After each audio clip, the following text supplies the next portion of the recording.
እጅግ ደስ የሚል ታላቅ ቀን። ይህ የመጽሐፍ ቅዱስ ሰራዊት ዓለም አቀፍ ቤተክርስቲያን ነው። ዛሬ እሁድ ነው፣ ትንሣኤ ነው። ታላቅ የሐሴት ቀን ነው። በዓለማችን ላይ ሊታሰቡ ከሚችሉ ቀኖች ሁሉ የላቀ እጅግ ከፍ ያለ ታላቅ የመታሰቢያ ቀን ነው። የትንሣኤ ቀን ነው። ፕሮግራማችን እንዲህ እንጀምራለን። የትንሣኤ በዓላችንን ስናስታውስ ከምናስታውሳቸው ነባር ዝማሬዎች ከጎልደን ቻፕል ወንድማችን ሚኒሊክ በመሳሪያ ከአርሚ ቻፕል ደግሞ እህታችን ዙሪያሽ በዝማሬ ተነስቷል የሚለውን ዝማሬ አብረን በጋራ እናመልካለን፣ እንዘምራለን። መልካም የትንሣኤ መታሰቢያ በዓል። በሞቱ ሕይወትን በትንሣኤው መነሳት በአብ ቀኝ መቀመጥን አገኘን ልጅ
ዋው ተነስቷል። ነገር ዓርብ ላይ አልቆመም፣ እሁድ መጣ። ዋው ተነሳ። ሐዋርያው ምን ይለናል? በአንደኛ ቆሮንቶስ ምዕራፍ 15 ቁጥር 3 ላይ እኔ ደግሞ የተቀበልሁትን ከሁሉ በፊት አሳልፌ ሰጠኋቸው እንዲህ ብዬ፣ መጽሐፍ እንደሚል ክርስቶስ ስለ ኃጢአታችን ሞተ ተቀበረም፣ መጽሐፍ እንደሚል በሦስተኛው ቀን ተነሳ። ትንሣኤ። ዓርብ ላይ አልቆምንም፣ እሁድ መጣ። ኢየሱስ ክርስቶስ ጌታ ነው። አሜን ነው። ዛሬ ደግሞ የመጽሐፍ ቅዱስ ሰራዊት ዓለም አቀፍ ቤተክርስቲያን አገልጋዮች በትንሣኤ መታሰቢያ ምክንያት በማድረግ እንዲህ ተገናኝተናል። ደስ አይልም? ደግሞ የሁሉም በስቅለቱ ላይ የብዙ አጥቢያዎች ነበሩ። ዛሬ ደግሞ በጣም ያው እንግዲህ ፓስተር ካሌብ ከጎልደን፣ ወንድሜ እቴ በድጋሚ ከጎልደን፣ ፓስተር ሶኒ ከዛይን፣ ፓስተር አቤኔዘር ከቤተል፣ እኔ ከተናገሩት እንጂ ደስ የሚለው ሁሉም አጥቢያ በህብረት ይህን ትንሣኤ መልእክት ስናስተላልፍበት እጅግ ደስ የሚል ነው። እግዚአብሔር አምላክ ዘመናችሁን ይባርክ። ዛሬ ትንሣኤ ቀን ነው። ዛሬ ደስታ ቀን ነው። ቀኖች ሁሉ ደስ የሚል ቀን ቢባል አለ። የተወለደበት ቀን አለ። የተሰቀለበትም ቀን እኮ የደስታ ቀን ነው፣ የድል ቀን ስለሆነ አይደለም። ስለዚህ ትንሣኤውን በተመለከተ ዛሬ ደግሞ ከነዚህ ውድ ከተባረኩ የእግዚአብሔር የወንጌል አገልጋዮች ጋር ስለ ትንሣኤው መልእክት እንማማራለን። ፓስተር ካሌብ እስቲ ትንሣኤው የሰጠንን ፋይዳዎች በሞቱ ሕይወትን በትንሣኤው መነሳትን በቀኝ መቀመጥን አገኘን። እግዚአብሔር የተመሰገነ ይሁን። ከኔ ጋር ዛሬ አንደኛ ቆሮንቶስ ምዕራፍ 15 ከቁጥር 12 እስከ 20 እና እንዲሁም ቁጥር 58ን አብረን እናያለን ማለት ነው። ቅድም ፓስተር እንደነገረን የትንሣኤው ፋይዳዎች በሚል ነው አብረን የምናየው። በአዲሱ መደበኛ ትርጉም ነው አነበዋለሁ። ክርስቶስ ከሙታን እንደተነሳ የሚሰበክ ከሆነ ከናንተ አንዳንዶቹ እንዴት የሙታን ትንሣኤ የለም ይላሉ? የሙታን ትንሣኤ ከሌለማ ክርስቶስ አልተነሳም ማለት ነው። ክርስቶስም ካልተነሳ ስብከታችን ዋጋ ቢስ ነው፣ እምነታችን ከንቱ ነው። ከዚህም በላይ እግዚአብሔር ክርስቶስን ከሞት አስነስቶታል ብለን በመመስከራችን ሐሰተኞች የእግዚአብሔር ምስክሮች ሆነን ተገኝተናል። ሙታን የማይነሱ ከሆነ ክርስቶስንም አላስነሳውም ማለት ነው። ምክንያቱም ሙታን ካልተነሱ ክርስቶስ አልተነሳም። ክርስቶስ ካልተነሳ እምነታችን ከንቱ ነው፣ እናንተም እስካሁን ድረስ ከነ ኃጢአታችሁ አላችሁ ማለት ነው። እንዲህም ከሆነ በክርስቶስ ያንቀላፉት ጠፍተዋል ማለት ነው። ክርስቶስን ተስፋ ያደረግነው ለዚች ሕይወት ብቻ ከሆነ ከሰው ሁሉ ይልቅ የምናሳዝነን፣ ነገር ግን ክርስቶስ ላንቀላፉት ሁሉ በኩራት ሆኖ በእርግጥ ከሙታን ተነስቷል። እግዚአብሔር ይመስገን። እንግዲህ የትንሣኤ ሙታንን በተመለከተ ብዙዎች የተለያየ አስተሳሰብ ሐሳብ አላቸው። የሙታንን ትንሣኤ በተመለከተ ወይም ከሞት በኋላ ስላለው ሕይወት የተለያዩ አስተሳሰቦች ነበሩ። ጥንት የነበሩት ግብፃውያን ሙታን ይነሳሉ ብለው ያምኑም ስለነበረ ፈርዖኖቻቸው ሲሞቱ በሕይወት ካሉ ከሚያገለግሏቸው ባሮች ጋር አብረው በመቃብር ስፍራ ወይም በፒራሚድ ውስጥ ይቀብሯቸው ነበረ። ከዛ ደግሞ ከሞት ከተነሳ በኋላ እንደገና መጥቶ ፈርዖኑም ንጉሥ ሆኖ ባሮቹም ደግሞ ባሮች ሆነው ይቀጥላሉ የሚል ሐሳብ ነበራቸው። ጥንት የነበሩትም ግሪካውያን ሙታን እንደሚነሱም የሚያምኑ አሉ። ለምሳሌ እንደ ፕላቶ የተባለው ፈላስፋ የሙታንን ትንሣኤ የሚቀበለው አካላዊ ትንሣኤን ሳይሆን ስጋ በስብሳ ትቀርና ነገር ግን ነፍስ ትነሳለች ብሎ ያምናል። ኤፍሮቆሳውያን ደግሞ የሚባሉት እነርሱ ደግሞ ምን ይላሉ? ሙታን እንደሞቱ በዛው ይቀራሉ። ሰዎች ከሞት በኋላ በዛው ይቀራሉ። ከሞት በኋላ ምንም አይነት ህይወት የለም። ከሞት በኋላ ቅጣትም የለም። ከሞት በኋላ የደስታም ህይወት የለም። እንደውም በጣም የሚታወቅ አባባል አላቸው። ሞት እስኪመጣ እኛ እንኖራለን፣ ሞት ሲመጣ እኛ መኖር እናቆማለን ይላሉ። ይህ ብቻ አይደለም። አፍሪካ ውስጥም የሙታን ትንሣኤን በተመለከተ ወይም ከሞት በኋላ ስላለው ህይወት በተመለከተ ባህላዊ አስተሳሰብ አለ። አፍሪካውያን ከተፈጥሮ ጋር የተሳሰሩ ስለሆኑ ለምሳሌ የሚዘራው ዘር ይበሰብሳል፣ ይሞታል፣ ከዛ እንደገና ተመልሶ እንደገና ይነሳል ብለው ያምናሉ። ለዚህም ተፈጥሮን ወይም ደግሞ ዘርን እንደ ምሳሌ አድርገው ያቀርባሉ። ዘርን ብቻ ሳይሆን እጽዋቶችም ይኖሩና ክረምት ላይ ይሞታሉ ይላሉ። ክረምት ላይ ሞተው ልክ ክረምቱ ካለፈ በኋላ እንደገና ከሞት ይነሳሉ ብለው ያምናሉ። ከዚህም አልፈው ጨረቃ በአመት ውስጥ በወር አንድ ጊዜ ለአንድ ወር ትሞታለች ይላሉ። ለአንድ ወር የማትታይበት ጊዜ ስላለ ለአንድ ወር ትሞትና ከዛ ጨረቃ ስትወጣ ደግሞ እንደገና ተነሳች ብለው ያምናሉ። ስለዚህ የሙታንን ትንሣኤ በተመለከተ የተለያዩ አስተሳሰቦች አሉ። ቆሮንቶሳውያንንም ስንመለከት በክርስቶስ ትንሣኤ አምነዋል፣ ያምናሉ። ቁጥር 12 ላይ እንዳነበብነው ክርስቶስ ከሙታን እንደተነሳ የሚሰበክ ከሆነ ከእናንተ አንዳንዶቹ እንዴት የሙታን ትንሣኤ የለም ይላሉ። ክርስቶስ ከሙታን እንደተነሳ ያምናሉ። ቆሮንቶሳውያን ግን የማያምኑት አማኞች ወይም ደግሞ ሰዎች ከሙታን እንደሚነሱ የሙታን ትንሣኤን ነው የማያምኑት። ይህ ደግሞ በጳውሎስ ስብከት ውስጥ የሙታን ትንሣኤና የክርስቶስ ከሞት መነሳት ተነጣጥሎ የቀረበ ሐሳብ አይደለም። ለምሳሌ ሐዋርያት ሥራ ምዕራፍ 18 ላይ ከቁጥር 5 ላይ ስናይ ወደ ቆሮንቶስ ገብቶ ያስተማረው ትምህርት ምን ነበረ? ኢየሱስ እርሱ ክርስቶስ ነው የሚል ትምህርት አስተምሯቸዋል። እዚሁ ምዕራፍ ላይ ደግሞ ከአውዱ ሳንወጣ ምዕራፍ 15 ቁጥር 3 ላይ እኔ የሰማሁትን ለእናንተ ነገርኳችሁ፣ ክርስቶስ ሞተ ተቀበረም፣ መጽሐፍ እንደሚል በሶስተኛውም ቀን ተነሳ። ስለዚህ ለቆሮንቶሳውያን የሰበከው ስብከት ምንድነው? ክርስቶስ ከሞት እንደተነሳ ነጥሎ ክርስቶስ ከሞት ተነሳን ብቻ ሳይሆን በክርስቶስ ደግሞ አምነው ያንቀላፉትም ከሞት ይነሳሉ የሚልን ትምህርት ሰብኳቸው ነበር ወይም አስተምሯቸው ነበረ። ታዲያ ይሄ አስተሳሰብ ከየት መጣ? ክርስቶስ ከሞት እንደተነሳ አምነው በክርስቶስ ሆነው ያንቀላፉ ወይም ደግሞ የአማኞች ትንሣኤ ወይም አካላዊ ትንሣኤ የለም ለማለት ምንድን ያስደፈራቸው? ከምን የመጣ ነው ይህ አስተሳሰብ? ይህን አስተሳሰብ ጳውሎስ በሁለት ነገር ያነሳልናል። እዚሁ ከአውዱ ሳንወጣ ቁጥር 32 እና ቁጥር 33 ላይ ቁጥር 33 ላይ ክፉ ባልንጀርነት ነው እንዲህ እንድትሉ ያደረጋችሁ ክፉ ባልንጀርነት ነው፣ የተወዳጃችኋቸው ወዳጆቻችሁ ወይም አዋዋላችሁ ነው ብሎ አላቸው። እነ ቆሮንቶሳውያን ምናልባት ደግሞ ሙታን ትንሣኤን ከማያምኑ ግሪካውያን ጋር ብሎ ስለነበራቸው የሐሳብ ልውውጥ ስለነበራቸው በእነሱ ተጽዕኖ ውስጥ ስለወደቁ ልክ እንደነሱ ሙታን አይነሱም ብለው አመኑ። ይሄ ክፉ ባልንጀርነት ነው ይላቸዋል። በእኛም ሀገር ተረት አለ፣ አዋዋል ወሳኝነት ነው።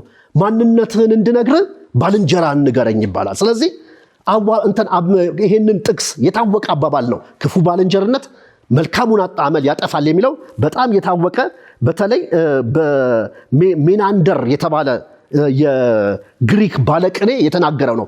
እንደ ቲያትርም ነው፣ ከቲያትር ላይ የተወሰደ ግጥምም ነው፣ ዜማም አለው ብለው ይናገራሉ። ስለዚህ ይሄንን ቃል ነው የጠቀመው። ስለዚህ አዋዋላችሁ ነው፣ ክፉ ባልንጀርነት ነው እንዲህ አይነቱን ነገር ያመጣባችሁ። የሚገርመው በእኛም ዘመን እንዲህ አይነት ባልንጀርነት አለ። በተለይ የሙታን ትንሣኤን በተመለከተ ወይም አንዳንድ ሐሳውያን መናፍቃን ወይም ከክርስትና መሰረታዊ ትምህርት ውጪ የሚያስተምሩ ሰዎች በሶሻል ሚዲያ፣ በፖድካስት፣ በተለያየ መገናኛ ብዙሃን ሐሳባቸውን ያቀርባሉ። እኛም በእነዚህ አስተሳሰቦች ከተወሰደንና ከተማረክን ልክ እንደ ቆሮንቶሳውያን በክርስትና መሰረታዊ ነገሮች ላይ የተሳሳተ ነገር ሊገጥመን ይችላል። እንደገና ሁለተኛው ያነሳላቸው ነገር ምንድነው? ቁጥር 32 ላይ ያለውን ሲነግራቸው ዛሬ ነገ ስለምንሞት ነገ እንሞታለንና ዛሬ እንብላ እንጠጣ እንደሚሉት ሆናችሁ ነው የሚላቸው። ይሄም የግሪካውያን የታወቀ አባባላቸውና ላይፍ ስታይላቸው ነው፣ የህይወት ዘይቤያቸው ነው፣ አኗኗራቸው ነው። ሙታን ትንሣኤ የለም ስለሚሉ፣ ከሞት በኋላ ህይወት የለም ስለሚሉ፣ ስለዚህ ይህችን ምድር ሁለት ጊዜ ስለማትኖርባት ብላ ጠጣ ተደሰትባት ይህችን ምድር እቺን ምድር በደንብ አድርገህ ኑርባት፣ ሁለቴ ዳግም የምትኖርባት ምድር አይደለችምና ተደሰትባት ብለው ይላሉ። እንዲህ አይነቱ አስተሳሰብ እንዲህ አይነቱ የህይወት ስርዓት ከምን የመጣ ነው? ሙታን ትንሣኤ የለም ከሚል የመጣ ነው። እንዲህ አይነቱንም ግጥም እንዲህ አይነቱንም ነገር በሀገራችን እንሰማለን። ስለዚህ እነዚህ ሁለት ነገሮች ጳውሎስ በመጥቀስ እናንተ ቆሮንቶሳውያን ክርስቶስ ከሙታን እንደተነሳ እያመናችሁ የአማኞችን ትንሣኤ የማትቀበሉበት ምክንያት አዋዋላችሁ ነው፣ ባልንጀርነታችሁ ነው ብሎ ይነግራቸዋል ማለት ነው። በእነዚህ ሁለት ነገሮች እንደተጠመዱ ያሳያል። ስለዚህ ምንድነው ሊያነሳላቸው የፈለገው? ቁጥር 13ንም ስንመለከት እንዲህ ይላል። ላንብበው ቁጥር 13ን። የሙታን ትንሣኤ ከሌለማ ክርስቶስ አልተነሳም ማለት ነው ይላቸዋል። ምንድነው ጳውሎስ መሞገቻው ምንድነው? ክርስቶስ ተነስቷል የሚለውን አምነው ሙታን ትንሣኤ የለም ካላችሁ ይህ ሐሳብ የሚጣረስ ነው። እኔም እንደዚህ አላስተማርኳችሁም፣ ወንጌልም እንደዚህ አይነት መልእክት የለውም። ስለዚህ የሚጣረስ ሐሳብ ነው። ሙታን ትንሣኤ የለም፣ ነገር ግን ክርስቶስ ደግሞ ተነስቷል ማለት ምን ማለታችሁ ነው? ሙታን ትንሣኤ የለም ማለታችሁ ክርስቶስ ተነስቷል ማለት ክርስቶስ አልተነሳም እንደማለታችሁ ነው። ስለዚህ ይህ አስተሳሰብ ትክክል አይደለም። ክርስቶስ ከተነሳ ሙታንም ምን ያደርጋሉ? ይነሳሉ። አይ ክርስቶስ ተነስቷል ሙታን ትንሣኤ የለም ካለ ይሄ ደግሞ ትክክለኛ አስተሳሰብ አይደለም፣ ይህ በራሱ የሚጣረስ ነው ብሎ ይነግራቸዋል። ታዲያ ይህ ማለት ነው የሚላቸው፣ ይህ ማለት ሙታን አይነሱም ካላችሁ ክርስቶስ አልተነሳም ማለታችሁ ነው። ሁለቱ ስለማይነጣጠሉ። ክርስቶስ ደግሞ አልተነሳም ካላችሁ ነው የሚላቸው። ክርስቶስ አልተነሳም ካላችሁ ወደ 5 ነገሮችን ይጠቅስላቸዋል። በአጠቃላይ እነዚህን 5 ነገሮች ስንቋጫቸው ስንጨምቃቸው መንፈሳዊ ነገር በሙሉ ከንቱ ነው ማለታችሁ ነው ይላቸዋል። ስብከታችን ከንቱ ነው እንደማለት ነው። ክርስቶስ ካልተነሳ ስብከታችን ምንድነው? ከንቱ ነው። ክርስቶስ ካልተነሳ እምነታችን ምንድነው? ከንቱ ነው። ክርስቶስ ካልተነሳ እግዚአብሔር ክርስቶስን ከሙታን አስነስቶታል ብለን በመስበካችን በመመስከራችን በእግዚአብሔር ላይ ሐሰተኛ ምስክሮች ሆነናል ማለት ነው ይላቸዋል። ክርስቶስ ካልተነሳ እንደገና ደግሞ እስካሁን ከነ ኃጢአታችሁ አላችሁ፣ ጽድቅ የሚባል ነገር የለም፣ የኃጢአት ኑሮ ነው ያለው፣ ወይም የእናንተ ነገር በኃጢአት የተዘጋ ነው፣ የጽድቅ ነገር የለውም እንደማለት ነው። ክርስቶስ ካልተነሳ በክርስቶስ ሆነው ያንቀላፉት ክርስቶስን አምኖ ክርስቶስ ስለ ኃጢአቴ ሞተ፣ ስለ ኃጢአቴ ተቀበረ፣ ከሙታንም ተነሳ ብለው አምነው የሞቱት ሰዎች ሁሉ ምን ሆኗል? ከሙታን አይነሱም፣ ወይም በዛው ከንቱ ሆነው ጠፍተዋል ማለታችሁ ነው። ክርስቶስ አልተነሳም ማለት እንደዚህ ማለት ነው ብሎ ይነግራቸዋል። ግን ክርስቶስ ተነስቷል።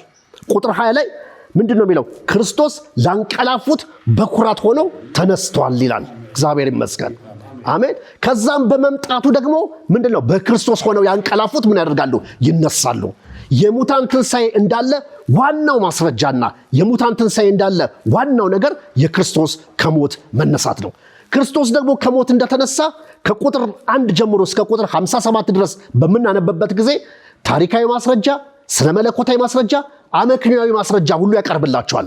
ስለ መለኮታዊ ማስረጃ ክርስቶስ እንደሞተ እንደገና እንደተቀበረ መጽሐፍትም እንደሚሉት በ3ኛው ቀን ተነሳ ይላል። ስለዚህ ስለ መለኮታዊ ማስረጃ ያቀርብላቸዋል። ክርስቶስ ከሙታን ተነስቷል።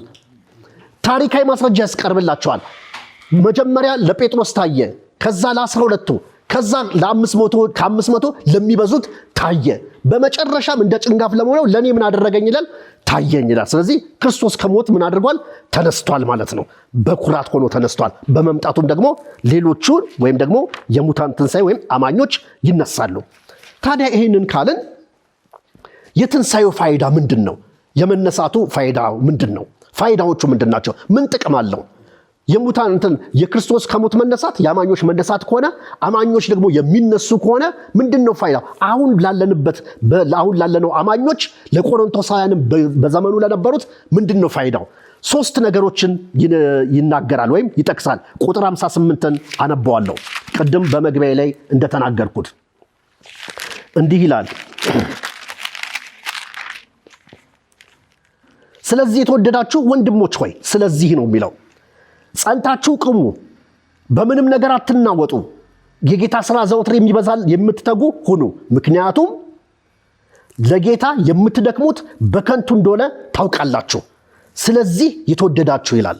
ከቁጥር 1 እስከ ቁጥር 57 ድረስ ስለ መለኮታዊ ታሪካዊና እንደገና አመክንዮአዊ ማስረጃውን ካቀረበ በኋላ እዚህ ላይ ግን የምሁር ክርክር ሳይሆን ያቀረበው ምንድነው? ተግባራዊ ነገር ነው። ክርስቶስ ከተነሳ ሙታንም ይነሳሉ። የማይበሰብሱ ሆነው ሙታን የማይበሰብሱ የማይጠፉ ሆነው በአዲስ አካል ይነሳሉ። ታዲያ ምንድነው ፋይዳው? ወደፊት ብቻ ሳይሆን አሁንም በዚህ ምድር ላይ ፋይዳ አለው፣ አሁንም በዚህ ምድር ላይ ጠቀሜታ አለው ብሎ ይነግራቸዋል። ምንድነው ጠቀሜታው? ምንድነው? ባለመናወጥ ጸንታችሁ መኖር ትችላላችሁ በዚህ ምድር ላይ።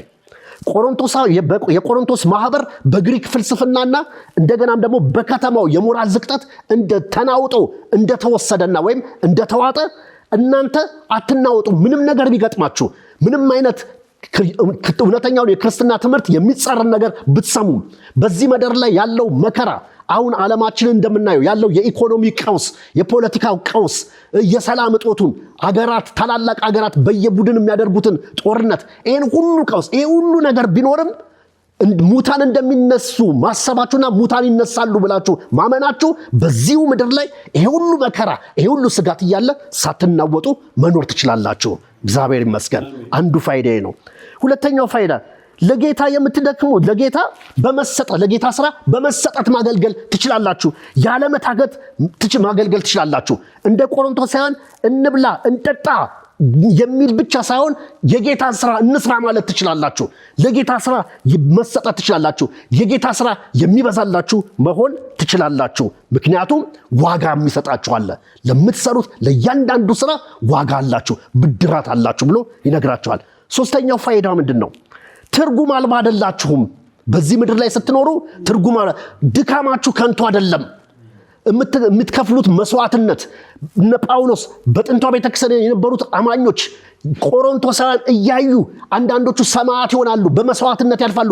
ይሄ ሁሉ ድካም፣ የአገልግሎት ድካም፣ ሰማዕት መሆን፣ ይሄ ሁሉ በወንጌል የሚከፈለው ድካም ከንቱ አይደለም፣ ዋጋ አለው። በሚመጣው ዘመንም ዋጋ አለው፣ በዚህም ዘመን ቢሆን ዋጋ አለው። ፋይዳው ይሄ ነው። እግዚአብሔር ይመስገን። ሳንናወጥ ጸንተን እንድንኖር ያደርገናል። የጌታ ስራ የሚበዛልን እንድንሆን ያደርገናል። ድካማችን ትርጉም አልባ ከንቱ እንዳይሆን ያደርገናል። እግዚአብሔር ይመስገን።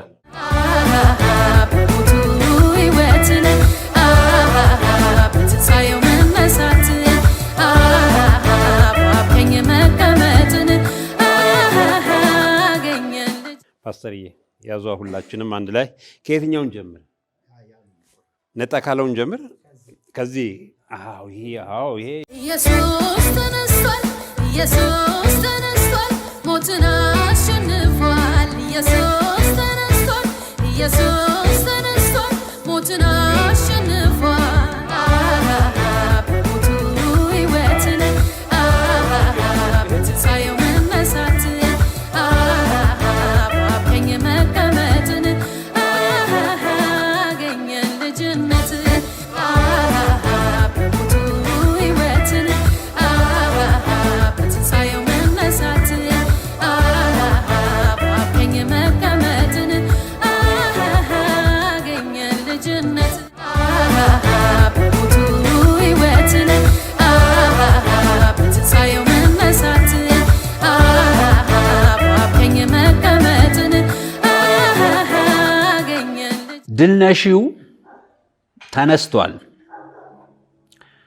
እኔ ጴጥሮስ፣ ያዕቆብና ዮሐንስ ደግሞ ሌሎችም ከኛ ጋር አብረን በር ዘግተን ተቀምጠናል፣ የገደሉት እንዳይገድሉን ፈርተን። የዳዊትን መንግሥት ሊመልስልን እኛንም ሊያከብረን ያመንነው ቤት ንብረታችንን ትዳራችንን ጥለን የተከተልነው ጌታ መምህራችንና ንጉሳችን ተገድሏል። ተስፋችን መሬት ወድቆ ፍርሃትና ጭንቀት ውጦናል። ተከታዮቹ ናቸው ብለው እንዳያስሩን እኛንም በመስቀል ሞት እንዳይገድሉን ፈርተናል። በር ዘግተን ተደብቀናል። በሩ በድንገት በኃይል ተገፍቶ ተከፈተ። ደነገጥን፣ በእርግጥም ቆጠርን የፈራነው እንደተከሰተ። ፈርተዋል፣ ይንቀጠቀጣሉ። ብዙ ስለሮጡ በድካም ዝለው ሽቅብ ቁልቁል ይተነፍሳሉ። ድንጋጤ ያርገፈግፈቸዋል፣ ያስደነግጣሉ። መግደላዊት ማርያም፣ ያዕቆብ እናት ማርያም እና ሰሎሜ መናገር ተስኗቸው ይንተባተባሉ። የለም የለም አሉ። የለም፣ መቃብሩ ድንጋዩ ተንከባሎ ተከፍቷል። ኢየሱስም በዚያ የለም፣ ተነስቷል። አብዳችኋል? ፍርሃት የምትናገሩትን አሳጥቷችኋል? እሱ እኮ ሞቷል። መቃብሩ በትልቅ ድንጋይ ተዘግቷል። አይ አሁን ግን እዚያ የለም፣ ተነስቷል። መልአኩ ነገረን። ስለምን ከሙታን መካከል ትፈልጉታላችሁ አለን። አትደንግጡ ብሎ ትንሣኤውን አበሰረን። እኛም ራሳችን መቃብሩ ባዶ መሆኑን አይተናል። እኔ ያዕቆብና ዮሐንስ ግራ ተጋብተናል። እንደተናገረው ወደ ገሊላ ይቀድማችኋል፣ በዚያ ታይቷላችሁ ብላችሁ ንገሯቸው ብሎናል። መልአኩ እንደነገረን ነው ቃሉን ሁሉ የነገርናችሁ። ደስ እያለን እየፈራን ነው ወደ እናንተ የመጣ ነው። ምን ይሻላል ትላላችሁ? እኔ ጴጥሮስ የሰማሁትን ማመን እንደተሳነኝ እንኳን አቅሌን ጨርቄን በቅጡ መሰብሰብ እንዳቃተኝ አየን ያሉት ሳላይ እንዳልቀር ወደ ጌታዬ መቃብር ሮጥኩኝ። እግሮቼ ወደፊት ሲሮጡ ሐሳቤ ወደ ኋላ መልሼ ነገሩን ሁሉ አስታወስኩኝ። እኔ ጴጥሮስ፣ ያዕቆብና ዮሐንስ ጌታ በክብር ከተገለጠበት ከደብረ ታቦር ተራራ ስንመለስ የሰው ልጅ አለ ጌታ ከሙታን ተነስቶ እስኪመለስ ወደ ክብሩ ልብ አድርጉ፣ ይህንን ያያችሁትን ለማንም እንዳትናገሩ። ያኔ ካየነው ክብር ሌላ ከተራራው ከተገለጠው ይሄኛው ንግግር ደግሞ አስገረመን። ከሞት መነሳት ደግሞ ምንድነው? መነሳትስ ይቅርና መሞት ራሱንስ ምን አመጣው? እኔም ራሴ ደግሞ ያዕቆብና ዮሐንስም በቀኑ ንግግሩ ምንም አልገባንም። ስለ ሞት ደግሞም ስለ መነሳት ያወራውን ከቶም አልተረዳነውም። ሐሳቤን ወደ ኋላ ልኬ በእግሮቼ እየሮጥኩኝ ነው ወደ መቃብሩ። አሁን ሊገባኝ ይሆን እንዴ የዛን ጊዜው ትምህርቱና ንግግሩ? አንድ ጊዜ ደግሞ ሁላችን በቤት ተቀምጠን ከእግሩ ስር ሆነን ሰብስቦ ሲያስተምረን የሰው ልጅ አለ ጌታ በሰዎች እጅ አልፎ ይሰጣል፣ ይገድሉታል፣ ይቀብሩታል፣ በሦስተኛውም ቀን ይነሳል። እኔ ይሄም ግራ ገብቶኛል። ለምን ይገድሉታል? ደግሞስ ምን ማለት ነው በሦስተኛው ቀን ይነሳል?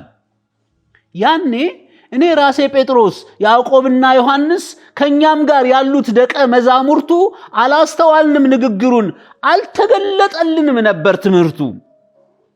ይህ ንግግርህ ምንድነው ብለን ለመጠየቅ እንኳን ፈርተን ዝም ጭጭ ብለን የሚሆነውን ጠበቅን። እናም እሱ እንዳለው አሳልፈው ሰጡት፣ ገረፉት፣ ሰቀሉት፣ ገደሉት፣ ወስደውም በትልቅ መቃብር ውስጥ ቀበሩት። መቃብሩንም በድንጋይ አንከባለው ከደኑት። እኔ ራሴ ጴጥሮስ ይህንን ሁሉ በሩቅ ሆኜ አይቻለሁ። ይሄው አሁን ደግሞ ተነስቷል፣ በመቃብሩ የለም ብለውኝ እሮጣለሁ። ደረስኩ። መቃብሩ ተከፍቷል፣ ድንጋዩ ተንከባሏል፣ ከፈኑ ብቻውን ተቀምጧል። መቃብሩ ባዶ ነው፣ ተነስቷል። ግን ይሄ እንዴት ይሆናል? በእውነት እየሆነ ያለው ነገር ያስፈራል። እንደገና ወደ ቤት ሮጥኩኝ፣ ግራ እንደገባኝ እንደተደነቅኩኝ። እኔ ጴጥሮስ፣ ያዕቆብና ዮሐንስ ሌሎቹንም ጨምረን ደግሞ እንደገና በር ዘግተን ተቀመጥን። ወሰዱት ብለው እንዳይወስዱን ፈርተን። ሌሎች ደግሞ ከደቀ መዛሙርቱ መጥተው ሌላ ተአምር ነገሩን።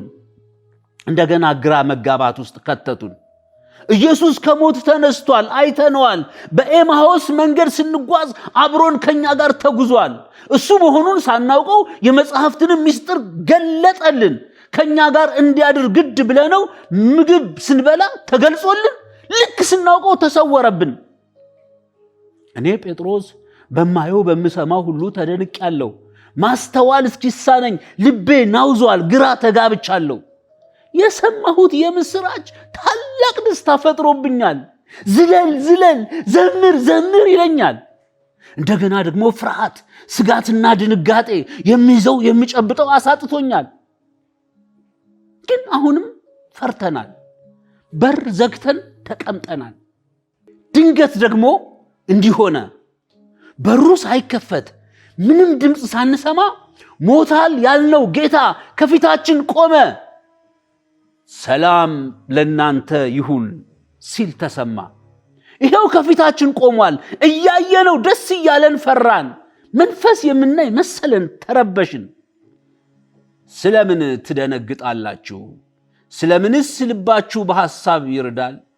ስለምንስ ማስተዋል ይሳናችኋል? ይሄው እኔ ራሴ ነኝ። እጆቼና እግሮቼን ዳብሱ። መንፈስ ሥጋና አጥንት የለውምና ይሄው ሰውነቴን ዳሱ። የሚበላም ጠይቆን አሳ ሰተነው በፊታችን በላ። ምን አይቼ ልመን ከዚህ ሌላ? ጌታ ተነስቷል፣ አይቼዋለሁ። ተከተለኝ ሲል የማቀውን ድምፁን ሰምቼ ለይቼዋለሁ። እና ምን ያርደኛል የምን ስጋት? ምን ያስደነግጠኛል የምን ፍርሃት? በእርግጥ እንደተናገረው ከሞት ተነስቷል እመሰክራለሁ። በሚያስደንቅ የትንሣኤ ክብር ተገልጦ ይሄው ከፊታችን ቆሟል። አብ እንደላከኝ ልካችኋለሁ እያለ ትንፋሹን እፍ ብሎ በመንፈስ ቅዱስ ሞልቶናል። እኔ ያኔ ለእኔ ለጴጥሮስ ለያዕቆብና ለዮሐንስ ከመገለጥ ተራራው ስንመለስ ደሞም በእግሩ ስር ተቀምጠን የነገረንን ሳስታውስ ሁሉን አብራራልኝ። እፍ ሲልብኝ የወረደብኝ ቅዱስ መንፈስ።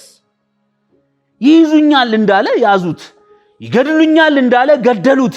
በትልቅ ድንጋይ በተከደነ መቃብር ውስጥ ቀበሩት። እሱ ግን መቃብር አልቻለውም፣ ድል ነሳ። ሞት ይይዘው ዘንድ አልቻለም። የሞትን ጣር አጥፍቶ እነሳለሁ እንዳለ ተነሳ። እኔ ጴጥሮስ፣ ያዕቆብና ዮሐንስ ይህንን እንመሰክራለን። በዓይናችን አይተን፣ በጆሮአችን ሰምተን፣ በእጆቻችን ዳብሰነዋል። ምስክራችን እውነት ነው። እነሳለሁ እንዳለ ተነስቷል። ወደ አባቴ ሄዳለሁ እንዳለ ዓይናችን እያየው አርጓል። ደግሞ እመጣለሁ ብሏል። ይመጣል። ከእርሱ ጋር ለመኖር እንናፍቃለን። ስፍራ እንደሚያዘጋጅልን ነግሮናል። እኔ ጴጥሮስ፣ ያዕቆብና ዮሐንስ እኛ ያየነውን እንዲያይ የቀመስነውንም እንዲቀምስ ክርስቶስ የእግዚአብሔር ልጅ እንደሆነ እንዲያምን ያመነም ሁሉ በስሙ ሕይወት እንዲሆንለት እንዲድን ለዓለሙ ሁሉ እንመሰክራለን። እኛ ሕይወት ሆኖልናልና እንናገራለን። ጌታ ሞትን ድል አድርጎ ተነስቷል። በሞቱ የእኛንም ሞት ሽሮ እኛም አብረነው ተነስተናል። እያየነው፣ እየባረከን፣ እየሰገድለት አድርጓል። ሲያርግ እንዳየነው እንዲሁ በክብር ይመጣል። እኔ ጴጥሮስ፣ ያዕቆብና ዮሐንስ ሕያው ምስክሮች ነን። ስለ እውነት ይሄንን ጽፈናል። ድል ነሹ ጌታችን ሞትን ድል አድርጎ ተነስቷል። አሜን፣ ሃሌሉያ። ዋው! በሞቱ ሕይወትን በትንሣኤው መነሳትን በአብ ቀኝ መቀመጥን አገኘን። ዋው! ድል ነሺው ድል ነስቶ ተነስቷል። ኢየሱስ ጌታ ነው። ወንድሜ እግዚአብሔር አምላክ ዘመንህን ይባርክ። በሚጥም ቋንቋ በሚጥም አቀራረብ ቶንህ ራሱ ደስ ይላል። የሐሳቡ ትልቅነት እንዳለ ሆኖ ጥበባዊ ይዘቱ እንዳለ ሆኖ ዋው ድንቅ ነው። ክብር ለእግዚአብሔር ይሁን። እስኪ ሁላችንም ክብር ለእግዚአብሔር ይሁን። በጣም እንግዲህ እንደያልን እንቀጥላለን። አሁን ደግሞ ወደ ዛይን ቻፕል እንሄድና መጋቢ ሶኒ አጠገባችን አለ። እሱ ደግሞ የትንሣኤውን ታሪካዊ እውነቶች ያካፍለናል። ፓስተሬ እስቲ የትንሣኤውን ታሪካዊ እውነቶች አጫውተን። በሞቱ ሕይወትን በትንሣኤው መነሳትን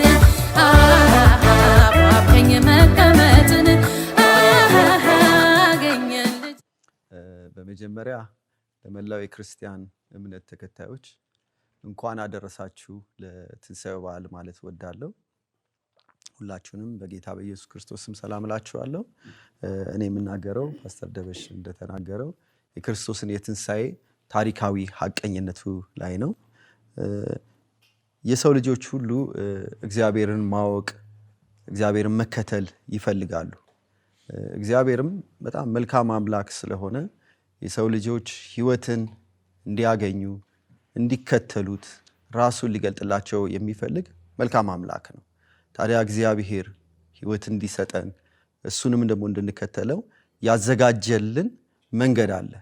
እግዚአብሔር ካዘጋጀልን መንገድ ውጪ ብንፈልገው ጥረት ብናደርግ ልናገኘው አንችልም። በመሆኑም እግዚአብሔር በገለጠልን ወደሱ እንድንቀርብ በፈለገው መንገድ ስንቀርብ እግዚአብሔር እናገኛለን፣ ሕይወትንም እናገኛለን። ዛሬ የትንሣኤ በዓል ስለሆነ የክርስቶስ የትንሣኤ በዓል ለአዲስ ኪዳን ትልቅ መነሻ ነጥብ ሆኖ የክርስቶስን ትንሣኤ እውነተኝነት፣ ሐቀኝነት፣ ትክክለኛ ማረጋገጫ ያለው ስለሆነ የአዲስ ኪዳን ወንጌል መነሻው ትልቅ እምብርት ሆኖ እናገኘዋለን። ትልቁ ስብከታችን ኢየሱስ ክርስቶስ ከሙታን ተነስቷል የሚል እውነትን ይዘን ነው የምንሄደው ማለት ነው። ስለዚህ የክርስቶስ የመነሳቱ ታሪኩን መጽሐፍ ቅዱሳችን በውስጡ ያለውን ሐቀኝነት ራሱ መጽሐፍ ቅዱስ የሰጠን እውነቶች አሉና ጥቂት ነጥቦችን ለመዳሰስ በአንደኛ ቆሮንቶስ ምዕራፍ 15 ቁጥር 3 እስከ 6 ድረስ አነበዋለሁ በጌታ ስም። እኔ ደግሞ የተቀበልኩትን ከሁሉ በፊት አሳልፌ ሰጠኋችሁ፣ እንዲህ ብዬ መጽሐፍትን እንደሚል ክርስቶስ ስለ ኃጢአታችን ሞተ፣ ተቀበረም፣ መጽሐፉ እንደሚል በሦስተኛው ቀን ተነሳ፣ ለኬፋም ታየ፣ በኋላም ለ12 ከዚያም በኋላ ከ500 ለሚበዙ ወንድሞች በአንድ ጊዜ ታየ ይለናል። እግዚአብሔር ይመስገን። እንግዲህ ጳውሎስ የወንጌል ሰራተኛ ከሆነ በኋላ ለቆሮንቶስ ሰዎች የአይን ምስክር ፈልጎ ለቆሮንቶስ ቤተክርስቲያን ያሉ አማኞች በእምነታቸው እንዲጠነክሩ እንዲበረቱ ስለፈለገ እዚህ ላይ ቃሉም እንደሚናገረው አንዳንዶች ግን አንቀላፍተዋል፣ ከዚህም በኋላ እያለ ይቀጥላልና አንዳንዶቹ አንቀላፍተዋል ሲል እንግዲህ አንደኛ ቆሮንቶስ የተጻፈልን በ55 ከ60 ዓመተ ምህረት ድረስ ነው። ስለዚህ እነዚህ ሰዎች በህይወት የሉም፣ አንቀላፍተዋል። የክርስቶስን ዳግም ምጽአት የሚጠብቁ ናቸው። አሁን ግን ጳውሎስ ግን እየተናገረ ያለው በህይወት ያሉት የነገሩትን ስለ ታሪኩ ሐቀኝነት የመሰከሩለትን ይዞ የሰው ሐቅ የሰው ምስክርነት ሐቀኝነቱ የክርስቶስ ትንሣኤና ተጨባጭ ሐቀኝነቱን ይዞ ጳውሎስ የቆሮንቶስ አማኞች እንዲጸኑለት በእምነታቸው እንዲበረቱ ፈልጎ ያስተምራቸዋል፣ ጽፎላቸዋል። እንግዲህ መጀመሪያ ለኬፋ ታየ፣ ከዛ ለ12 ሐዋርያት ታየ፣ ከዛ በኋላ ደግሞ 500 ወንዶች በላይ እንግዲህ በባህላቸው ሴቶችና ሕፃናት ስለማይቆጠሩ በቀደምት ዘመን ቁጥሩ ግን ከ500 በላይ ለበለጡት ሰዎች በተለያየ ጊዜ ታያቸው ይላል። ይሄ ታያቸው ይለናል። ለኬፋ ታየ፣ ለ12 ሐዋርያት ታየ፣ ከ500 ወንዶች በላይ ታየ፣ 40 ቀናቶች ታየ ይለናል። በጣም የሚያስደንቅ ነው ይሄ ለትንሣኤው ይሄ ቃል ታያቸው ማለት ኢየሱስ ክርስቶስ የታያቸው በምናብ አይደለም። ለነዚህ አማኞች የታየው በህልማቸው አይደለም፣ ወይም ደግሞ በመገለጥ አይደለም። ኢየሱስ የታያቸው በአካል ነው የታያቸው። ይሄ ደግሞ መታየቱ ለአማኞቹ የወንጌል አቅም፣ ለአገልግሎታቸው አቅም፣ ለእምነታቸው መጠንከር ጉልበት ሰጥቷቸዋል። በእርግጥም ኢየሱስ ክርስቶስ ከትንሣኤው በኋላ ታይቷል፣ ተነስቷል። ኢየሱስ መቃብሩ ባዶ ነው። አሁንም እዛ መቃብሩ ስፍራ ላይ የለም፣ እዚህ ነው አሁን ያለው። ኢየሱስ ታይቷቸዋል። በሚታይ በሚዳሰስ መንገድ ኢየሱስ መቃብሩን ትቶ እንዳለው ነቢያቶች እንደመሰከሩለት አባቶች እንደተናገሩት በእርግጥ ኢየሱስ የሚታይ ሆኖ ሞትን ድል አድርጎ በእርግጥ ተነስቷል። አሜን፣ እግዚአብሔር ይመስገን። አንደኛው የምናየው ይህን ነው። ሁለተኛው በመጽሐፍ ቅዱሳችን በዮሐንስ ወንጌል ምዕራፍ 20 ላይ ቁጥር 27 በመካከላቸውም ቆሞ ሰላም ለእናንተ ይሁን አላቸው። ከዚህም በኋላ ቶማስን ጣትህን ወደዚህ አምጣና እጆቼን እይ፣ እጅህንም አምጣና በጎን ያስገባ፣ ያመንክ እንጂ ያላመንክ አትሁን አለው። እግዚአብሔር ይመስገን። ጌታ ኢየሱስ ክርስቶስ ለሐዋርያቱ ትንሣኤን ካደረገ በኋላ እንዲያምኑት እንዲያዩት ስለፈለገ ተገለጠላቸው። በወቅቱ ሲገለጥ ምዕራፉ እንደሚናገረው ቶማስ አልነበረም። ያው ይሁዳ መንገዱን መርጦ ሄደዋል። ለ10 ተገለጠላቸው። ሲገለጥላቸው ሐዋርያቶቹ ጋር ቆይቷል።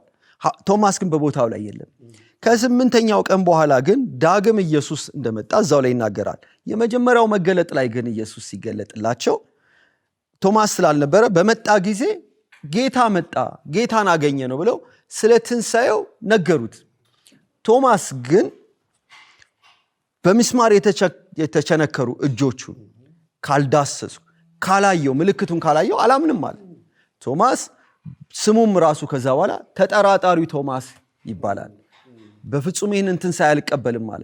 በህይወቱ በታሪክ ያልሰማው ያላየው ነገር ቢኖር ሰዎች ሞተው ይነሳሉ የሚል እምነት አልነበረውም። ስለዚህ አላምንም አለ። ኢየሱስ የነገረውንም መጽሐፍት ላይ የተጻፈውንም ረስቶ አላምንም ብሎ ይህንን ጥርጥር አደረገ። ሐዋርያቶችንም አልተቀበለም። የሚያስደንቀው ግን አሁን እንዳነበብነው ክፍሉን በተገለጠ ጊዜ ከ8ኛው ቀን በኋላ ቀጥታ ኢየሱስ ለቶማስ መጣ። ለቶማስ መጥቶለት ሐዋርያቶቹ ጋር አብረው በነበሩበት ሰዓት ላይ ቶማስን ቀጥታ የተወጋው እጄን ዳስስ፣ እጄንም አምጣ፣ ጎኔንም ደግሞ ንካ ብሎ ፈቀደለት። ከታችም ቁጥሩ እንደሚናገረው ሳያዩ የማያምኑ ብፁዓኖች ናቸው አለ። እውነት ነው። ሳናይ ነው እኛ አሁን ክርስቶስን አልዳሰስነውን አላየነውም በስጋ አይናችን። ግን ይሄ ቃል ደግሞ በጣም ደስ የሚል ነገር ነው። ታሪካዊ ሐቀኝነቱንም ደግሞ መስክሮልናል። ለምን? ኢየሱስ ክርስቶስ ፈቀደለት፣ ንካኝ አለው። ትንሣኤ መሆኑን፣ የትንሣኤ ሐቀኝነቱን፣ የትንሣኤውን እውነት በሚዳሰስና በሚታይ መንገድ መሆን መቅረቡ በጣም የሚያስደንቅ ነው፣ በጣም የሚያስደስት ነው። ስለዚህ በትክክል ኢየሱስ ክርስቶስ ተነስቷል። እግዚአብሔር የተመሰገነ ይሁን። የመጨረሻው የመጽሐፍ ቅዱስ የውስጠኛው ማረጋገጫ በሐዋርያት ምዕራፍ 5 ላይ እናገኘዋለን። በሐዋርያት ሥራ ምዕራፍ 5 ቁጥር 34 ላይ እናገኛለን። እኛም ለዚህ ነገር ምስክሮች ነን፣ ደግሞም እግዚአብሔር ለሚታዘዙት የሰጠው መንፈስ ቅዱስ ምስክር ነው ይላል። መንፈስ ቅዱስ ምስክር ነው ስለ ትንሣኤው በተለያየ ቦታና ስፍራ ላይ እየተገለጠ እውነቱን፣ የታሪኩን ሐቅ መደረጉን፣ መከሰቱን መንፈስ ቅዱስ ራሱ ይመሰክራል። አሁንም እኛ ለአማኞች መንፈስ ቅዱስ ስለተሰጠን ኢየሱስን እንደ ቶማስ ስላልተጠራጠርን ሳያዩ የማያምኑ ብፁዓኖች ናቸው በሚለው ቃል ስላመንን መንፈስ ቅዱስ በውስጣችን ይመሰክርልናል። መጽሐፍ ቅዱስ አለን፣ ለሁላችንም ተሰጥቶናል። ይሄንን ሐቅ፣ ይሄንን እውነት ሰዎች ሁሉ መጽሐፍ ቅዱስ እንግዲህ እንደምናውቀው መንፈሳዊ ሰነድ ነው። ሁሉም ሰው ሊቀበሉት ይገባል። እንደ ቶማስ ሳንጠራጠር መጽሐፍ ቅዱስን ብንቀበል ሕይወትን፣ ትንሣኤን እንዳለበት እንረዳለን። እግዚአብሔር እንግዲህ በቃሉ ላይም አሁን እንዳነበብነው እንደነገረን መንፈስ ቅዱስ የሚሰጠው ለሚታዘዙት ነው፣ ትንሣኤውን ለሚቀበሉት ነው። ትንሣኤውን ለሚቀበሉት ሰዎች መንፈስ ቅዱስን እግዚአብሔር ይሰጣል። ትንሣኤውን እንድንናገር ነው መንፈስ ቅዱስ በዋናነት የተሰጠን። በእርግጥ ኢየሱስ ክርስቶስ ተነስቷል። ይህንን ስንናገር በውስጣችን ያለው የእግዚአብሔር መንፈስ ይመሰክርልናል። ስለዚህ በክርስቶስ ያለን እምነት በታሪክ የተረጋገጠ፣ በሰዎች የተመሰከረ፣ ያዩት ሰዎች፣ የሰሙት ሰዎች፣ ትንሣኤውን በተጨባጭ ሁኔታ የቀመሱ ሰዎች እንደነገሩን መጽሐፍ ቅዱስ ያስረዳናል። ስለዚህ አሁንም እላችኋለሁ ይህንን እውነት ለመቀበል ወደ ክርስቶስ መምጣት ይኖርብናል ማለት ነው። እግዚአብሔር ይባርካችሁ። አሜን። ዋው ፓስተር፣ እግዚአብሔር አምላክ ይባርክ። በሞቱ ሕይወትን በትንሣኤው መነሳት በአብ ቀኝ መቀመጥን አገኘን። እግዚአብሔር አምላክ ዘመንን ይባርክ። ታሪካዊ እውነታዎቹ በጣም በሚገርም መልክ ነው ያሳየን። ይሄም ራሱ ሌላ ታሪካዊ እውነታ ነው አሁን እጃችን ላይ ያለው። ምክንያቱም ዋነኛው ጸሐፊው ራሱ ባለ ታሪኩ መንፈስ ቅዱስ ስለሆነ በሰዎች ተጠቅሞም ቢሆን የጻፈው ራሱ ስለሆነ የራሱ ታላቅ ታሪካዊ ሰነድ በእጃችን አለ። ኢየሱስ ክርስቶስ ጌታ ነው። እግዚአብሔር አምላክ ዘመንን ይባርክ። አሁን ደግሞ ተመልሰን ወደ አንድ ዝማሬ እንሄዳለን። አሁን ደግሞ ዝማሬውን የምታቀርብልን ልጃችን ሪና አቤኔዘር ነች። የመጋቢ አቤኔዘር ልጅ ነች። ሪና እግዚአብሔር አምላክ ዘመንሽን ይባርክ። እናንተ ብላቴኖች ተባረኩ። እስኪ ዘምሪልን፣ አብረንሽ እናምልክ። በሞቱ ሕይወትን በትንሣኤው መነሳትን በአብ ቀኝ መቀመጥን አገኘን።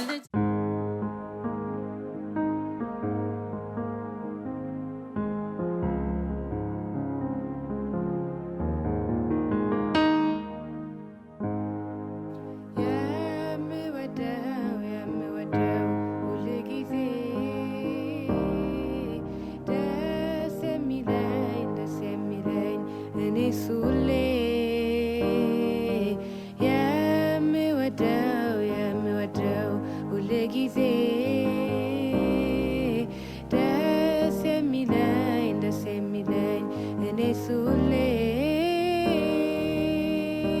ሳወራው ነው ሰው የመሆን ምክንያቴን ሳወራው ነው የመዳኔ ምክንያቴን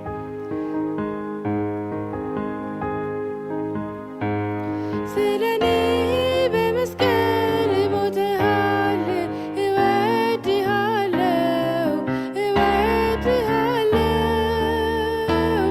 ስለኔ ደምን አፍስሰሃል እወድሃለሁ ስለኔ ያልሆንከው የቱ ነው?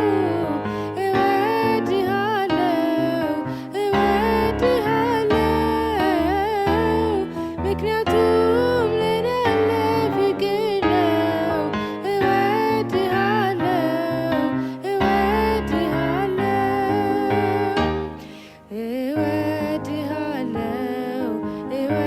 እወድሃለሁ እንዳንተ ሚሆንልኝ ማን ነው?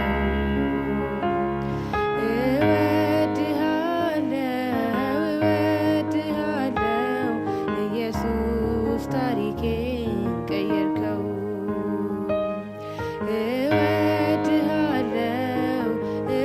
እወድሃለሁ እንዳንተ ሚያስብልኝ ማን ነው?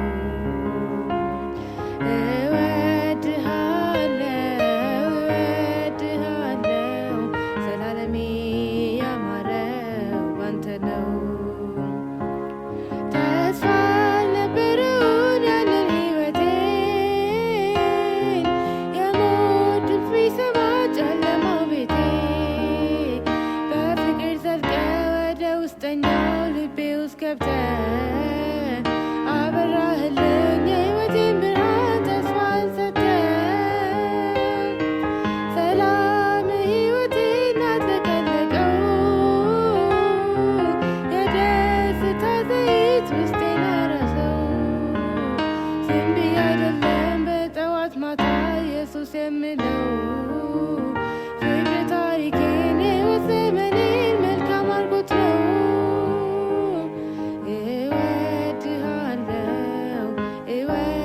እወድሃለሁ እንዳንተ ሚያስብልኝ ማን ነው?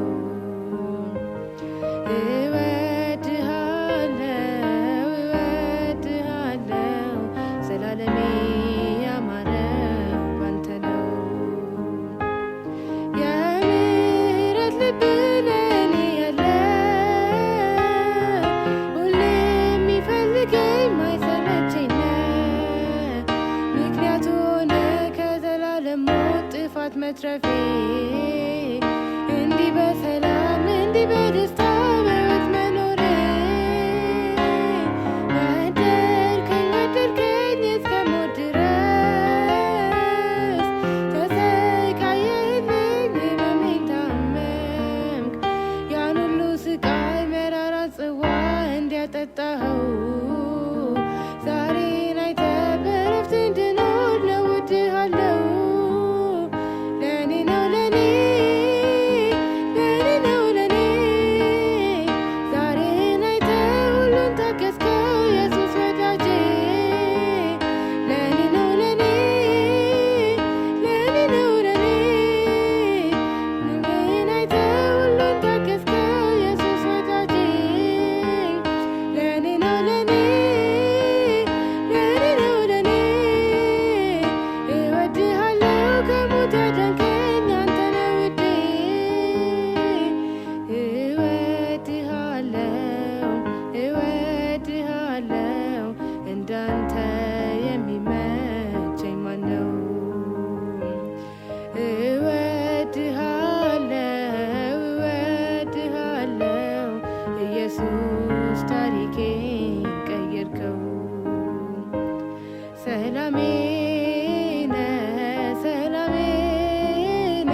የትንሣኤ መታሰቢያችንን እንዲህ እያልን እዚህ ደርሰናል።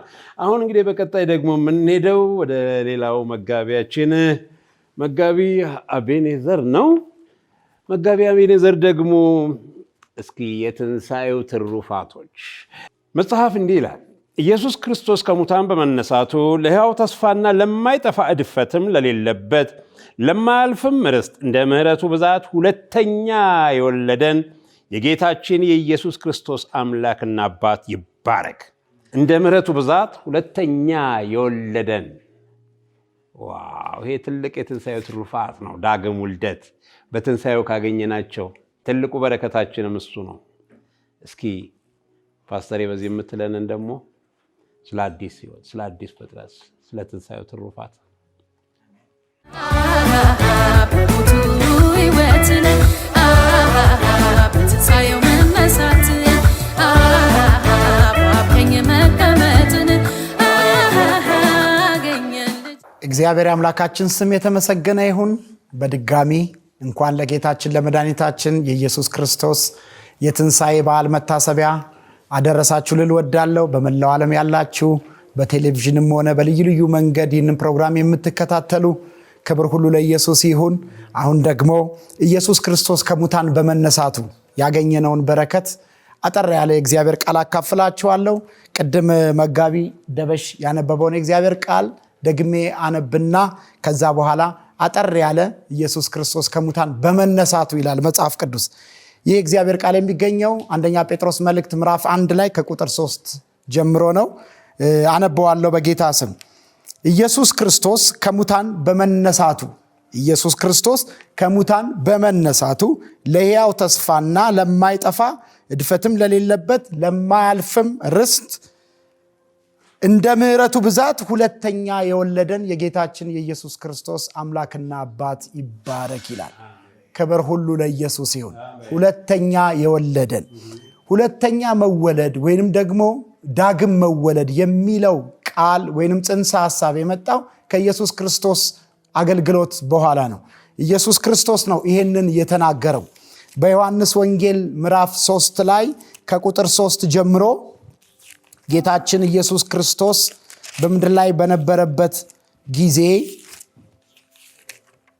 ኒቆዲሞስ የሚባል የአይሁድ መምህር የነበረ ሰው ወደሱ መጥቶ ስለ ኢየሱስ ክርስቶስ ለጌታችን ስለ ኢየሱስ ክርስቶስ አገልግሎት ሲመሰክርለት ለራሱ ለጌታችን ለኢየሱስ ክርስቶስ ስለ አገልግሎቱ ሲመሰክርለት ይህ የአይሁድ መምህር የሆነ ይህ ፈሪሳዊ የሆነ ሰው ወደ ጌታችን ወደ ኢየሱስ ክርስቶስ መጥቶ በዮሐንስ ወንጌል ምዕራፍ 3 ቁጥር 3 ላይ አንተ እግዚአብሔር ካንተ ጋር ካልሆነ በስተቀር የምታስተምረው አስተምሮት እንደዚሁም ድንቅና ታምራት የምታደርገውም ሁሉ በራስህ ኃይል ልታደርግ አትችልም። ሰው ይህንን ሊያደርግ የሚችለው እግዚአብሔር ከእርሱ ጋር ከሆነ ብቻ ነው ብሎ ስለ ኢየሱስ ክርስቶስ አገልግሎቱ ምስክርነት ለራሱ ለጌታችን ለኢየሱስ ክርስቶስ ሲሰጠው ጌታ ደግሞ እንደዚህ አለው። ኢየሱስም መልሶ እውነት እውነት እልሃለሁ ሰው ዳግመኛ ካልተወለደ በቀር የእግዚአብሔርን መንግሥት ሊያይ አይችልም አለው። ጌታችን ኢየሱስ ክርስቶስ ነው ይህንን ስለ ዳግመኛ መወለድ ወይንም ስለ ሁለተኛ መወለድ የተናገረው። በመጀመሪያ ጌታችን ኢየሱስ ክርስቶስ ነው። ጌታ ምን አለ? ሰው ዳግመኛ ካልተወለደ በስተቀር የእግዚአብሔርን መንግሥት ሊያይ አይችልም አለ። ኒቆዲሞስም ሰው ከሸመገለ በኋላ እንዴት ሊወለድ ይችላል አለ። ይህ የአይሁድ መምህር ነው። ይህ መንፈሳዊ ሰው ነው። ይህ እግዚአብሔርን ቃል የሚያስተምር ፈሪሳዊ ሰው ነው። ግን ጌታችን ኢየሱስ ክርስቶስ ይናገር የነበረው ቋንቋ መንፈሳዊ ቋንቋ ስለነበረ በጊዜው ሊረዳውና ሊገባው ቶሎ ሊያስተውለውም አልቻለም። ጌታችን ኢየሱስ ክርስቶስ ግን እየተናገረ የነበረው በእርሱ ስለማመን ነበረ። በጌታችን በኢየሱስ ክርስቶስ ስለማመን ነበረ። ብዙ ጊዜ ይህንን የጌታችን የኢየሱስ ክርስቶስን መከራ መቀበል፣ መገረፍ፣ መሰቃየት፣ መሞት፣ መሰቀልና መሞት እንደዚሁም ደግሞ መነሳት ብዙ ይህንን በዓል ያከብሩታል። ግን ከራሳቸው ሕይወት ጋር አገናኝተውት የዚህ በረከት ተካፋዮች የሚሆኑት በጣም ጥቂቶች ናቸው። የጌታችን የኢየሱስ ክርስቶስ የትንሣኤው በረከት መሆን የምንችለው የትንሣኤውን በረከት መካፈል የምንችለው ዳግመኛ በመወለድ ብቻ ነው። ዳግመኛ ስለመወለድ ደግሞ ያስተማረውና የተናገረው ራሱ ጌታችን ኢየሱስ ክርስቶስ ነው። ሐዋርያው ቅዱስ ጴጥሮስ ቅድም ባነበብነው ክፍል ላይ ጌታችን ኢየሱስ ክርስቶስ ከሙታን በመነሳቱ ይላል። ኢየሱስ ክርስቶስ ከሙታን በመነሳቱ የሆነልን ነገር እንዳለ ይናገራል። ያንን የሆነልንን ነገር ግን የኛ ማድረግ የምንችለው የግላችን ማድረግ የምንችለው ያንን በረከት መካፈል የምንችለው ዳግመኛ በመወለድ ብቻ ነው። ስለዚህ ጌታ ኢየሱስ ክርስቶስ ሰው ዳግመኛ ካልተወለደ በቀር በሌላ መንገድ በምንም አይነት መንገድ ዳግመኛ ካልተወለደ በቀር ሲል ምን ማለት ነው? የትኛውንም ሃይማኖታዊ ስርዓት ቢፈጽም የትኛውም ሃይማኖተኛ ሰው ቢሆን በየትኛውም የሃይማኖት ሌቭል ላይ ደረጃ ላይ ሹመትን ቢያገኝ ዳግመኛ ካልተወለደ በስተቀር የእግዚአብሔርን መንግስት ሊካፈል አይችልም። የጌታን በሞቱ ያገኘነውን በረከት መካፈል አይችልም ማለት ነው። ይህንን የተናገረው ጌታችን ኢየሱስ ክርስቶስ ነው። ዳግመኛ እንዴት ነው የምንወለደው ስንል ደግሞ ወደ ሮሜ ሰዎች በተጻፈው መጽሐፍ ላይ በምዕራፍ 10 ላይ እንደዚህ ይላል። ወደ ሮሜ ሰዎች በሐዋርያው ቅዱስ ጳውሎስ በተጻፈው መልእክት ከቁጥር 8 ጀምሮ ቁጥር 8 እና 9 አነባለሁ። እንዲህ ይላል፣ በአፍህም በልብህም ሆኖ ቃሉ ቀርቦልሃል ይላል። በአፍህም በልብህም ሆኖ ቃሉ ቀርቦልሃል፣ ይህም የምንሰብከው የእምነት ቃል ነው ይላል። ቃሉ ቀርቦልሃል፣ ዳግመኛ የምትወለድበት ወደ እግዚአብሔር መንግስት የምትገባበት የእግዚአብሔር እውነት ቃል ቀርቦልሃል፣ በአፍህም በልብህም ሆኖ ቀርቦልሃል ይላል። ይህ ደግሞ ምንድነው? የምንሰብከው ቃል ነው ይላል። ይህ የምንሰብከው የእምነት ቃል ነው ይላል። ምንድን ነበር የሚሰበከው? ኢየሱስ ጌታ እንደሆነ በአፍህ ብትመሰክር፣ እግዚአብሔርም ከሙታን እንዳስነሳው በልብ ብታምን ትድናለህ ወይንም ትጸድቃለህ፣ ወይንም ደግሞ የእግዚአብሔርን መንግስት መቀላቀል ትችላለህ ይላል። ክብር ሁሉ ለኢየሱስ ይሁን። ሰው በልቡ አምኖ ይጸድቃል፣ በአፉም መስክሮ ይድናልና ይላል። ጌታችን ኢየሱስ ክርስቶስ በመስቀል ላይ የሰራው ስራዎችን የትንሣኤውን በረከት መካፈል የምንችለው ዳግመኛ በመወለድ ብቻ ነው። ዳግመኛ ደግሞ የምንወለደው እንዴት ነው? በአፍህም በልብህም ሆኖ ይህ የጌታ ስራ ይህ ቃል ቀርቦልሃል። ይህም በሐዋርያቱ ይሰበክ የነበረ ከሐዋርያቱም ዘመን በኋላ ደግሞ እስከኛ ትውልድ ከኛም በኋላ የሚሰበከው ስብከት ኢየሱስ ክርስቶስ እንደሞተ እንደተነሳ ነው።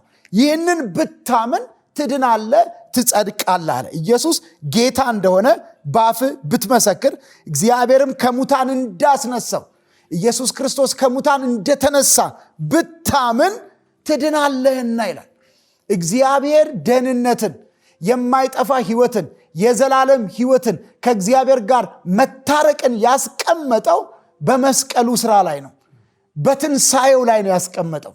ክብር ሁሉ ለኢየሱስ ይሁን። ይሄ ደግሞ ወደ ሰው ልጆች ሁሉ ወደ እናንተ መድረስ የሚችለው በስብከት ነው። የሚሰበክላችሁ ስብከት ሌላ አይደለም። የምንሰብከው ስብከት የእምነት ቃል ስብከት ይሄ ነው። ኢየሱስ ክርስቶስ ሞቷል፣ ኢየሱስ ክርስቶስ ተነስቷል፣ ኢየሱስ ክርስቶስ ዳግመኛም ይመጣል የሚል ነው። ይህንን የሚያምን ይድናል። ይህንን የሚያምን የእግዚአብሔርን መንግስት ይወርሳል። ይህንን የሚያምን እንደገና ይወለዳል፣ ዳግመኛ ይወለዳል ይለናል። እንደዚሁም በሌላ ስፍራ ላይ በቆሮንቶስ ላይ በሁለተኛ ቆሮንቶስ ምዕራፍ 5 ቁጥር 17 ላይ ይህንኑ ሐዋርያው ቅዱስ ጳውሎስ ሲያጸናልን፣ ስለዚህ ማንም በክርስቶስ ቢሆን አዲስ ፍጥረት ነው ይላል። ስለዚህ ማንም በክርስቶስ ቢሆን ምንድነው? አዲስ ፍጥረት ነው ይላል። በክርስቶስ ቢሆን ምን ማለት ነው? በክርስቶስ ኢየሱስ የመስቀል ስራ ቢያምን፣ በክርስቶስ ኢየሱስ ትንሣኤ ቢያምን ምን ይሆናል? ዳግመኛ ይወለዳል፣ አዲስ ህይወትን ያገኛል፣ አዲስ ፍጥረት ይሆናል ይላል። ደግመን እናንብበው ሁለተኛ ቆሮንቶስ ምዕራፍ 5 ቁጥር 17። ስለዚህ ማንም በክርስቶስ ቢሆን አዲስ ፍጥረት ነው፣ አሮጌው ነገር አልፏል፣ እነሆ ሁሉም አዲስ ሆኗል ይላል። አሮጌው ነገር አልፏል። የቀደመው የኃጢአተኝነት ህይወት አልፏል። የቀደመው ከእግዚአብሔር ጋር የቁጣ ልጆች የነበርንበት ህይወት አልፏል። አሁን ምን ሆነናል? የእግዚአብሔር ልጆች ሆነናል። አዲስ ህይወትን ተቀብለናል። የዘላለምን ህይወትን ተቀብለናል። ክብር ሁሉ ለኢየሱስ ይሁን።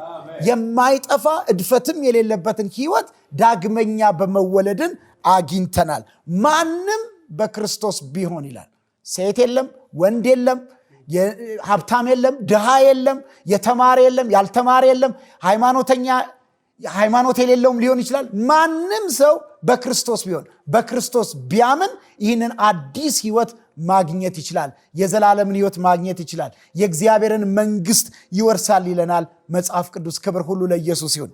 ታዲያ ደግሞ አንድ ሰው ክርስቶስ ኢየሱስን ካመነና ይህንን አዲስ ህይወት ከተቀበለ በኋላ ደግሞ በሮሜ ምዕራፍ 6 ቁጥር 4 ላይ እንዴት መኖር እንዳለበት ደግሞ ያስተምረናል።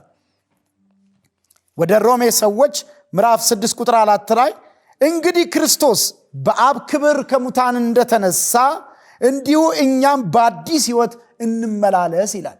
በክርስቶስ ኢየሱስ ትንሣኤ ያመነ ሰው የክርስቶስን ከሞት መነሳት ብቻ ሳይሆን ደግሞ እሱም ከክርስቶስ ጋር አሮጌው ህይወቱ ኃጢአተኛ ህይወቱ ተቀብሮ በአዲስ ህይወት ስለተነሳ ከዛ በኋላ በቀሪው ዘመን በሚኖረው ምልልሱ በአዲስ ህይወት ይመላለስ።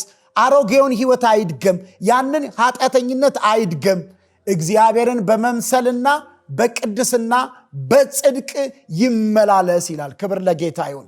ስለዚህ ወገኖቼ በልዩ ልዩ አጋጣሚ ይሄንን ፕሮግራም የምትከታተሉ የዘላለምን ህይወት እንድታገኙ፣ የእግዚአብሔር መንግስት ወራሾች እንድትሆኑ፣ ከእግዚአብሔር ጋር እንድትታረቁ፣ የእግዚአብሔር ልጆች እንድትሆኑ ዳግመኛ ትወለዱ ዘንድ ያስፈልጋቸዋል። እንዴት ነው ዳግመኛ የምትወለዱት? ኢየሱስ ክርስቶስን በማመን ኢየሱስ ክርስቶስ ከሙታን እንደተነሳ በልብ በማመን በአፍ በመመስከር አዲስ ልደትን አዲስ ህይወትን ታገኛላችሁ። ክብር ሁሉ ለኢየሱስ ይሁን። ይህንን ታደርጉ ዘንድ ሁላችሁንም በጌታ ፍቅር ጠይቃለሁ። የጌታ ሰላም ከሁላችን ጋር ይሁን። ሻሎም። በሞቱ ሕይወትን በትንሣኤው መነሳት በአብ ቀኝ መቀመጥን አገኘን። አሜን አሜን። ዋው ዋው ዋው ዋው ዋው! ኢየሱስ ክርስቶስ ጌታ ነው። እንግዲህ እንዲህ እያልን እዚህ ደርሰናል። ፓስተርዬ በጣም ድንቅ ነው። በነገራችን ላይ ይሄ ኒቆዲሞስ የተባለው ሰው ለዚህ ዘመን ምሁራን ወይም አዋቂዎች ትልቅ ምልክት ይመስለኛል። ነውም ብዬ አምናለሁኝ። የእውቀት ችግር የለበትም። ጌታ የሚያደርገው ነገር ሁሉ እግዚአብሔር ከሱ ጋር የሆነ ሰው ብቻ እንደሚያደርገው የእውቀት ችግር የለበትም። የአይሁድ አለቃ ነው፣ የአይሁድ መምህር ነው። ምናልባት በዚህ ዘመን ብዙ የእውቀት ፕሮፌሰር እንደምንላቸው ሰዎች ናቸው እና እውቀት አልቸገረውም። ግን እውቀት አይደለም የሚያድንህ። ይሄ ያወቅከውን እውነት አምነህ ስትቀበል ያ መዳን ይሆንልሃል እያለው ነው። ምናልባትም በዚህ ዘመን ብዙ አዋቂዎች አሉ በምድር ላይ እንደ ኒቆዲሞስ የተሞሉ እውቀት ያልቸገራቸው ሰዎች አሉ። እውቀት አይደለም የሚያድነው። የሚያድነው በሞኝነት የተቀበልነው ያመንነው ክርስቶስ ነው። ዳግም መወለድ ነው። የዓለማችን የዚህ ዘመን ኒቆዲሞሶች በእውቀት የተሞላችው በመጋቢያችን የተላለፈውን ሰው በልቡ አምኖ በአፉ መስክሮ ይድናል፣ በልቡ አምኖ ይጸድቃል የሚለውን ቃል ከፈጸማችሁ እናንተ የሰማይ ወራሾች ናችሁ። ኢየሱስ ክርስቶስ ጌታ ነው። ቃሉ ለዚህ ዘመን ኒቆዲሞሶችም ያገለግላል። ክብር ለኢየሱስ ይሁን። እንግዲህ የትንሣኤውን በዓል መታሰቢያ እዚህ ድረስ አድርሰናል። እንግዲህ ፓስተር ለመጨረሻ ጊዜ አንተ በዝማሬ ትዘጋልናለህ። የመጽሐፍ ቅዱስ ሰራዊት ዓለም አቀፍ ቤተክርስቲያን አገልጋዮች፣ የሁሉም አጥቢያዎች ያገለገለችን እህት በቡና ቅድስትዬ፣ በዝማሬ ያገለገሉን ልጆቻችን፣ በስነ ጽሁፉ ያገለገለን ይቴና እናንተን ውድ አገልጋዮች በሙሉ እንደገና ደግሞ በተጨማሪ ከአርሚ ቻፕልም ቢሆን የዚህ ፕሮግራም ዋና አዘጋጅ ወንድማችን አክሊሉን በእውነት ከልብ እናመሰግናለን። ዳይሬክተራችን እሱ ነው። እናመሰግናለን። እንግዲህ እንዲህ ያልነው እዚህ ሰዓት ደርሰናል። ይህን ታላቅ የትንሣኤ በዓል ለማዘጋጀት በአብሮነት በአብሮ ሰራተኛነት በወንጌል አገልጋይነት ቤታቸውን ባርከው ቀድሰው የሰጡን አቶ ጸደቀና ወይዘሮ ዝናሽ እግዚአብሔር አምላክ ዘመናቸውን ይባርክ። እንደገናም ደግሞ ተጨማሪ ይህን ፕሮግራም ስናስተላለፍ አብሮ ሰራተኛችን የዘወትር ተባባሪያችን GMM ቴሌቪዥን እናንተን እግዚአብሔር ይባርካቸው። ቅድም እንደተባለው ድል ነሺው ድል ነስቶ ተነስቷል። ኢየሱስ ጌታ ነው። እስኪ ተነስቷል እንበል ሁላችንም። አሜን። አንድ ጊዜ ሁላችንም እስቲ እዚህ ያላችሁ ሁላችሁም ክሮችም አንድ ጊዜ ተነስቷል። መነሳት ብቻ አይደለም፣ ዳግምም ተመልሶ ይመጣል። ክብር ለኢየሱስ ይሁን። ይህ የመጽሐፍ ቅዱስ ሰራዊት ዓለም አቀፍ ቤተክርስቲያን ነው። እናመሰግናለን። መልካም የትንሣኤ መታሰቢያ በዓል